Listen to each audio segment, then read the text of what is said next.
गंगा माँ के जल में जो ऊर्जा है, शायद ही पूरे विश्व में किसी जल में ऐसी अद्भुत ऊर्जा होगी। आप देख पा रहे होंगे गंगा माँ के जल की ये साक्षात ऊर्जा, यहाँ पर जो मैं व्यक्तिगत रूप से अनुभव कर पा रहा हूँ, यही मूल है जीवन की शिक्षा का। आपको जीवन की अवधारणा को समझना है। जीवन आखिर है क्या? जीव है, जीवन जो है वो जीव और वनस्पतियों का सामंजस्य है, और जीव और वनस्पतियाँ एक तरीके से पंच महाभूत का सामंजस्य है। जिन पंच महाभूतों से मनुष्य बना है, उसी से सृष्टि के सारे जीव बने हैं और वनस्पतियाँ बनी हैं।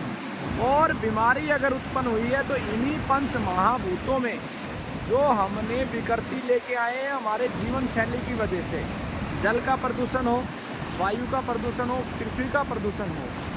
मनुष्य का जो पृथ्वी तत्व का अशुद्धि का सबसे बड़ा कारण है केमिकल्स।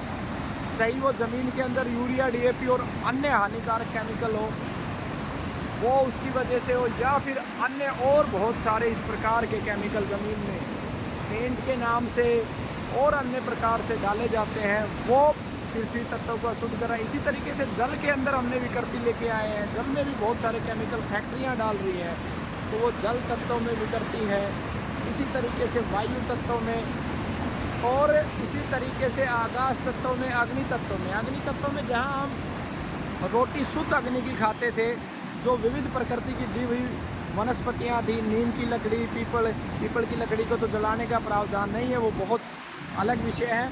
जैसे कीकर की, जाटी की, या गौ माता के गोबर के कंडे की, तो वो शुद्ध अग्नि हमें प्राप्त होती थी।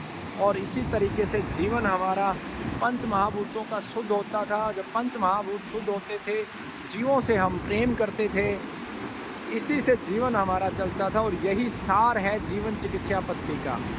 जब मनुष्य दोबारा से वहाँ लौटेगा तो आरोग्य निश्चित रूप से मिलेगा। तो आप सब जीवन चिकित्सा पद्धति का हिस्सा बने, सीखें और अपने आसपास के लोगों को जीवन के साथ जोड़ें, जीवन का मूल अर्थ समझें। और यही धर्म का सार है।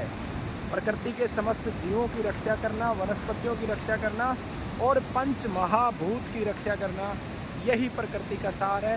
तो ये गंगा जल का जो दिव्य दृश्य है आप तक पहुँचाया। सभी विद्यार्थी, सभी साथियों, सभी रोगियों, आप इस कार्य में लग जाएं। वंदे गो मातरम।